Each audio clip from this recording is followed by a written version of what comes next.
साथ ही मौजूद रहेगा कमर दिलशाद साहब ने भी हमें ज्वाइन किया, साबिक सेक्रेटरी इलेक्ट, उन्हें भी शामिल गुफ्तगू कर लेते हैं। सर बहुत शुक्रिया आपके कीमती वक्त के लिए। पीटीआई को मखसूस नशिस्तें नहीं मिलेंगी, अब सुप्रीम कोर्ट ने ये फैसला दे दिया है, तो आप किस तरह से इस फैसले को एनालाइज करेंगे और क्या इसका पॉलिटिकल इम्पैक्ट होगा?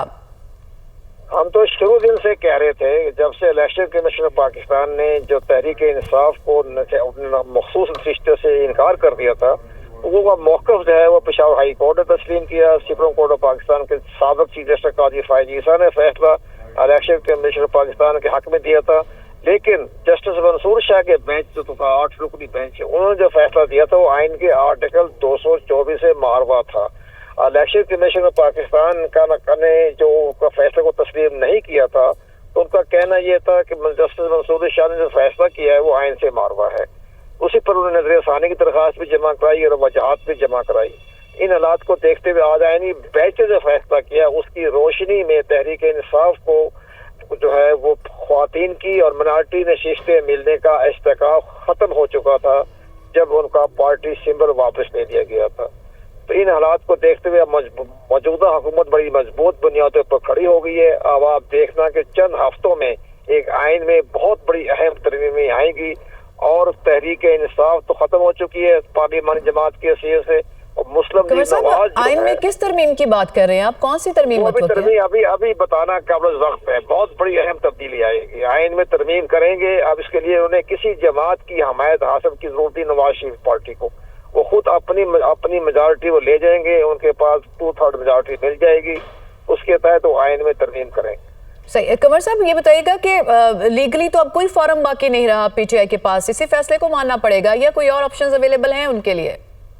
बस वो अपने पार्टी को जिंदा रखने के लिए तो कोई ना कोई उनके जो वकला हैं वो कोई ना कोई तो तहरीक तो नहीं चला सकते, लेकिन आईनी कानूनी तौर पर उनका हक खत्म हो चुका है। अब उन्हें अपने नए सिरे से पार्टी का इंतखाबी तौर पर ये करें कि अपनी पार्टी का इंटर पार्टी का इलेक्शन करवाएं और इंटर पार्टी का इलेक्शन करवाने के बाद फिर अपना कोई इस्तेकाल हासिल करें। सही। ये मामला पीटीआई के लिए अब खत्म हो गया, अब कोई आईनी प्लेटफॉर्म मौजूद नहीं है इसको फर्दर परसू करने के लिए, ये कह रहे हैं आप? जी हाँ, खत्म हो गया। सब तमाम रास्ते तमाम दरवाजे बंद हो चुके हैं और सबसे बड़ा फायदा पहुंचेगा मौलाना फजल रहमान की जमात को केपी में, और उनकी जो केपी की जो असेंबली में 11 नशिस्तें जो सेनेट की है वो मेजॉरिटी जो है वो मौलाना फजल रहमान साहब की पार्टी को मिल जाएगी, और इसी तरह ख्वातीन की और मिनारिटी नशिस्तें भी मौलाना फजल रहमान को केपी के हवाले से मिल जाएगी।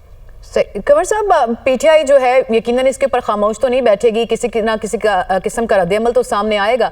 तो अगर सर पॉलिटिकली देखें हम इसको, तो कोई पॉलिटिकल कैओस देख रहे हैं आप आने वाले दिनों में, या बस अब कुछ नहीं, मामला खत्म? पाकिस्तान ने जो 9 मई का में जो फैसला दिया, हमारी सुप्रीम कोर्ट ऑफ पाकिस्तान के फैसले भी आ गए हैं, लेकिन इस वक्त हालात इंटरनेशनल लेवल के जो हालात हैं वो पीटीआई के हक में नहीं जा रहे, क्योंकि अफवाज पाकिस्तान ने जो 10 मई को जो इंडिया को शिकस्त दी है और फील्ड मार्शल जो है आसिम मुनीर ने जो फैसले किए इंडिया को शिकस्त दी, उससे पूरी कौम जो है वो आर्मी के साथ खड़ी हो गई और तहरीक इंसाफ का मौक़िफ़ कमजोर हो गया। सही। कंवर साहब, अभी हमारे दीगर आईनी माहिरीन से भी बात हो रही थी, तो वो ये कह रहे थे कि नजर सानी में जो पीटीआई के वकला हैं उन्होंने सही परफॉर्म नहीं किया, एग्रेशन दिखाई, बजाय इसके कि अपना जो केस था उसको ठीक से पुटअप करते। आप समझते हैं कि ये भी एक मामला है इस मसले को बिगाड़ने का, या फिर जो पिछला फैसला था उसमें शॉर्टकमिंग्स इतनी ज्यादा थी कि टेक्निकली फैसला यही आना था? नहीं, जस्टिस मंसूर शाह का जो फैसला था वो बुनियादी तौर पर आइन से मारवा था, और इसलिए इलेक्शन कमीशन ने ये कहा था कि जब आइन में जो आर्टिकल 224 में 3 दिन की मोहलत दी जाती है अपनी आज़ाद उम्मीदवार किसी पार्टी में शामिल हो जाएं, तो जस्टिस मंसूर शाह ने कैसे फैसला दे दिया कि 15 दिन तक आप मोहलत देते हैं? तो वो उस फैसले में बड़ा लकूना था, बड़ा बहाम था, जिस पर इलेक्शन कमीशन फायदा उठा गया, और उसी पर सुप्रीम कोर्ट ऑफ पाकिस्तान ने ये कहा कि किसी बेंच को या जज को आइन में तरमीम करने के इख्तियार नहीं है, ये पार्लियामेंट के पास इख्तियार है।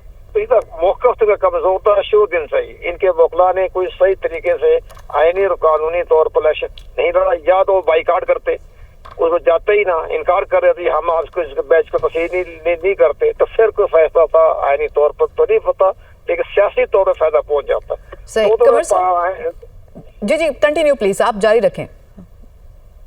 जी कंवर साहब। भैया फैसला जो है वो आइन का ठीक हो गया, या तो ये 26वीं अमेंडमेंट में जब इन्होंने तरमीम हो गई थी तो उससे इनकार करते कि हम तो 26वीं अमेंडमेंट को नहीं मानते, हम सिर्फ आईनी बेंच को तस्लीम नहीं करते, हम आईनी बेंच के सामने बाइकाट करते हैं, तब उन्हें सियासी फायदा पहुंच जाता है। सही, बिल्कुल। ये 26वीं तरमीम का मामला आज भी हमने देखा कि डिस्कस होता रहा कोर्ट में।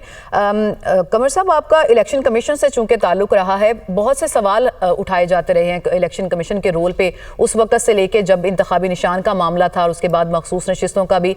आप समझते हैं कि कम अज़ कम वो जो निशान की अलॉटमेंट का मसला था उसमें पीटीआई हक बजाने पर ये एतराज़ात उठाने में, आपका क्या ख्याल है इस पर? खत्म नहीं हो रही, सुबह देखेंगे। पीटीआई की मखसूस नशिस्तों से मुतालिक जो फैसला है, आज की ताज़ा डेवलपमेंट आपको बताएं कि सुप्रीम कोर्ट ने 12 जुलाई का फैसला कलअदम करार दे दिया है और 12 जुलाई के फैसले